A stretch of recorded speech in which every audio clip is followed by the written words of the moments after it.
Hyrule. A land of desperation in troubled times. For as long as time has been told in Hyrule, there has been a war.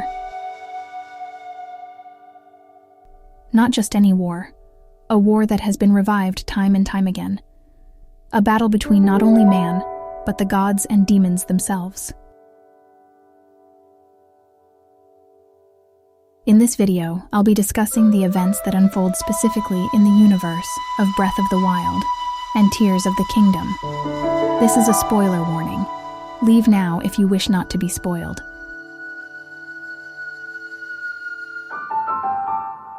With that out of the way, please enjoy the video.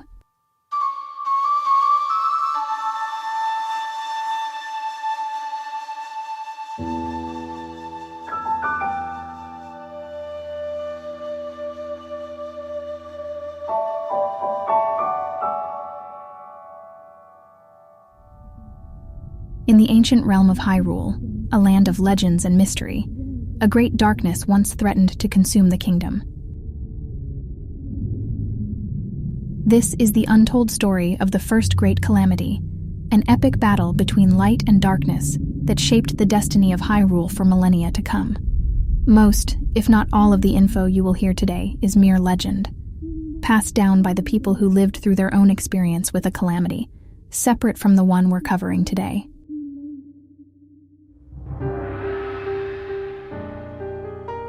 10,000 years ago, the land of Hyrule was a land of highly advanced technology.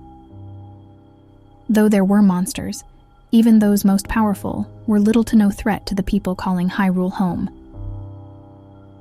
Their technological advancements were a marvel to behold.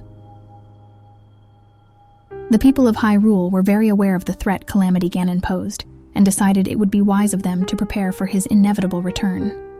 For it was not a matter of if, it was realistically a matter of when that they should concern themselves with. And so they did. With the help of the Sheikah, a people sworn to serve the goddess Hylia, they built towers across the land of Hyrule.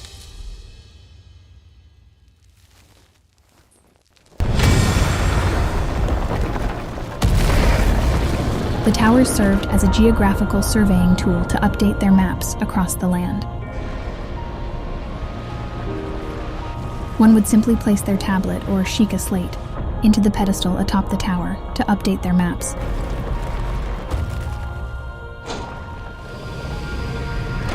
But their preparations would not stop there. The Sheikah built 4 mechanical wonders known as the Divine Beasts. The colossal constructions capable of monstrous feats would be crucial in Hyrule's defense against Calamity Ganon. Each divine beast would need a pilot to control them, and would be scattered to the 4 corners of Hyrule. The Rito people were to control the divine beast, Va Meadow, in the northwestern corner of Hyrule. Va Meadow, which resembles a bird in flight, contains total domination of the sky.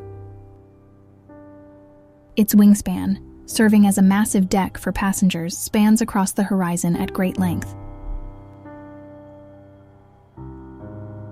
The colossal bird is equipped with a beam emitter, which shoots out of the tip of its beak.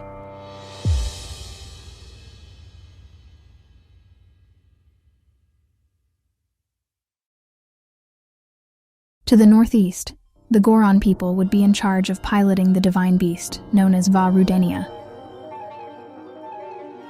This gargantuan beast takes the shape of a salamander and sits atop Death Mountain, Hyrule's volcano. This divine beast, as well as all of the others, also come with a giant beam emitter, which in the case of Va Rudenia is emitted out its mouth.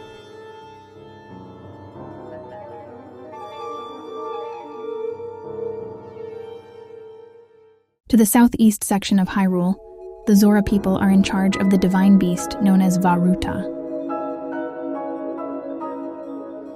This colossal elephant-shaped divine beast is capable of shooting water from its enormous trunk. When this divine beast takes its attack stance, it is capable of shooting its beam from its tusks, which protrude out of the face of the beast.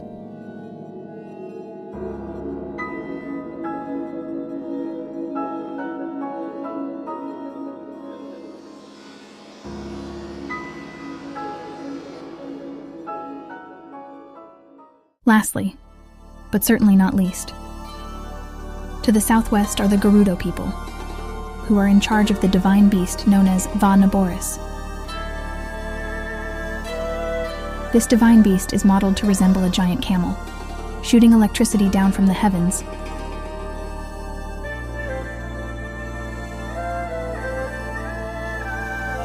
This divine beast also has a beam emitter which it shoots from the center of its forehead.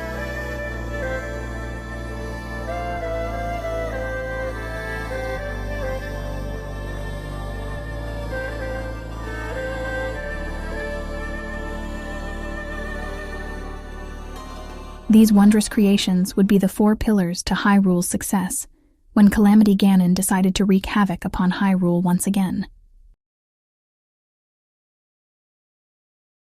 Along with the divine beasts, the denizens of Hyrule would go one step further to secure their defenses in the event of Ganon's return.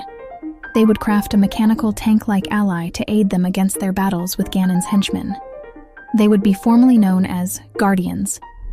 These autonomous creatures were quite large, although not nearly as large as their divine beast counterparts. They would survey the land, in search of threats to the sanctity of the Hyrulean peoples. They walk upon tentacle-like appendages, not unlike an Octorok or perhaps a spider would. Unlike the divine beasts, the Guardians were mass-produced, their numbers in the hundreds, ready to fend off the threat of Calamity Ganon at moment's notice. Their presence spread all throughout the lands of Hyrule.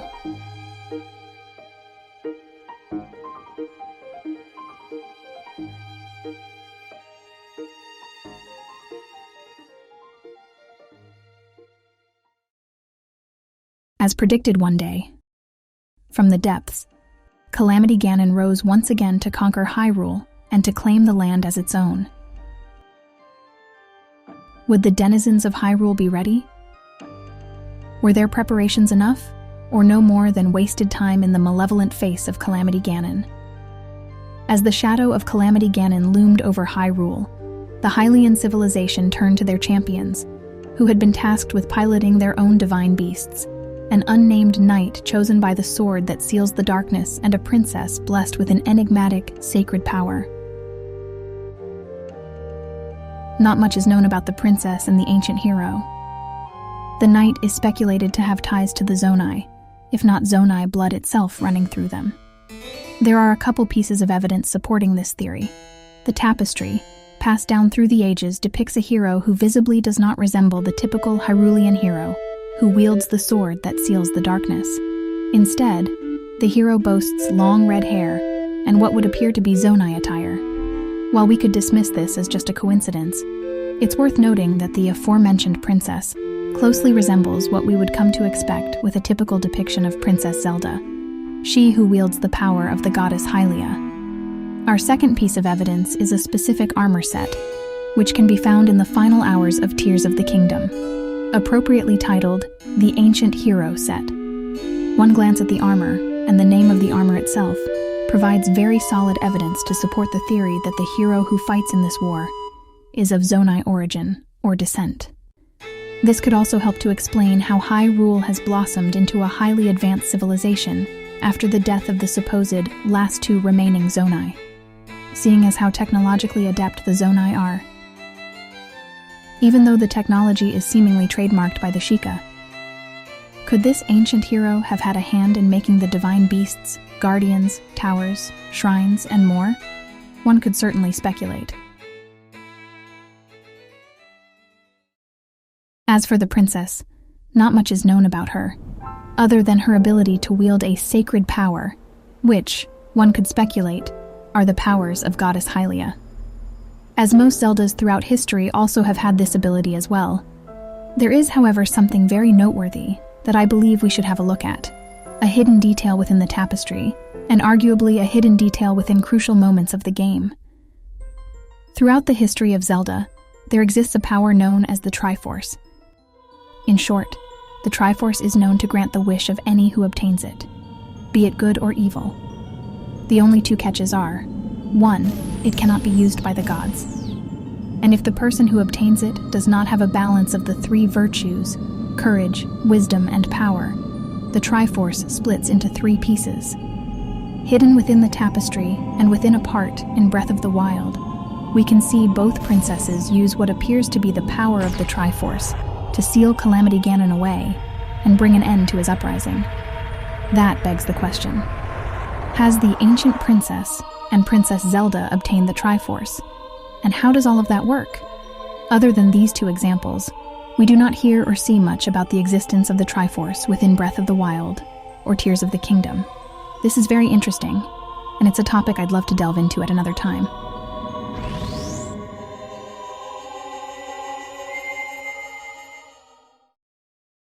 Armed with the ancient technology of the Sheikah tribe, the Guardians, and the Divine Beasts, the heroes of Hyrule faced Calamity Ganon in a battle that shook the very foundations of the kingdom. The calamity was upon them, and mistakes could not be afforded in this dire hour. The people of Hyrule were prepared. They had a plan in place, and they began to execute it to the best of their abilities. Their plan was as follows. To defeat Ganon, there were specific requirements that had to be met, and everyone had to play their roles to make it happen. The Divine Beasts, piloted by their chosen pilots, were tasked with unleashing a furious attack upon their terrible foe.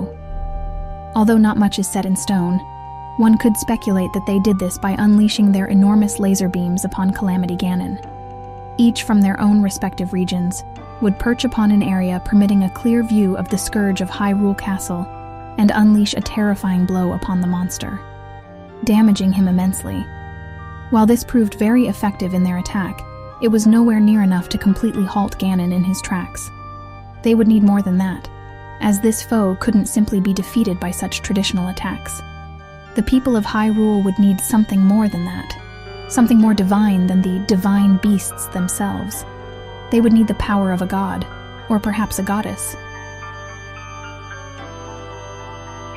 While the Divine Beasts continued their attack upon Ganon, the Guardians were tasked with protecting the hero. It can be assumed that in the return of Calamity Ganon, that the monsters throughout the corners of Hyrule would rally together in hordes to rush to the castle and aid the return of their evil ruler. The Guardians, of course, are well equipped in dealing with these sorts of threats, and would see no failure in putting these monsters to rest. The ancient hero wielding the sword that seals the darkness, the legendary Master Sword, would make his advance inward to the source of the problem, along with the Guardians. The Guardians assist him with any monsters he may find blocking his advancement along the way. Not much is known about the battle that would unfold between the ancient hero and Calamity Ganon. A battle with Ganon has never proved anything less than world-threateningly difficult. It is said that when the ancient hero delivered his final blow, wielding the sword that seals the darkness, the princess stepped in. With great power, wisdom, and courage, she uses her sacred power to seal away Calamity Ganon, bringing an end to his terrible attempt at overtaking Hyrule once more. Through immense courage and sacrifice, the heroes of Hyrule succeeded in sealing Calamity Ganon away.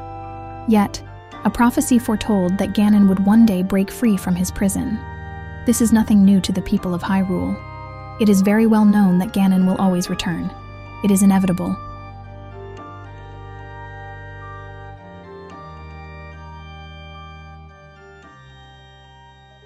The hero, the princess, and the 4 champions had succeeded in defeating Calamity Ganon and restoring peace to Hyrule in their era. Legends of their heroic story of vanquishing evil would be passed down and told for over 10,000 years to come. Not much is told about the heroes and their lives after their triumph over Ganon. The Sheikah technology had played an extremely important part in thwarting the rise of Calamity Ganon.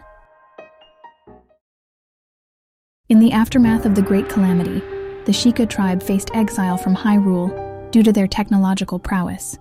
Choosing a simpler life, they cast away their once advanced technology, a decision that would echo throughout the ages. The king of Hyrule at that time, in fear of the power of their technology, forced the Sheikah to abandon all advancements in their technology, and they were made to bury all of the divine beasts, as well as the rest of their tech. While not much is said about why this decision was made, we are free to speculate. Could it be that the king did not want to give up the power that the royal family held at the time to the Sheikah and their incredible devices?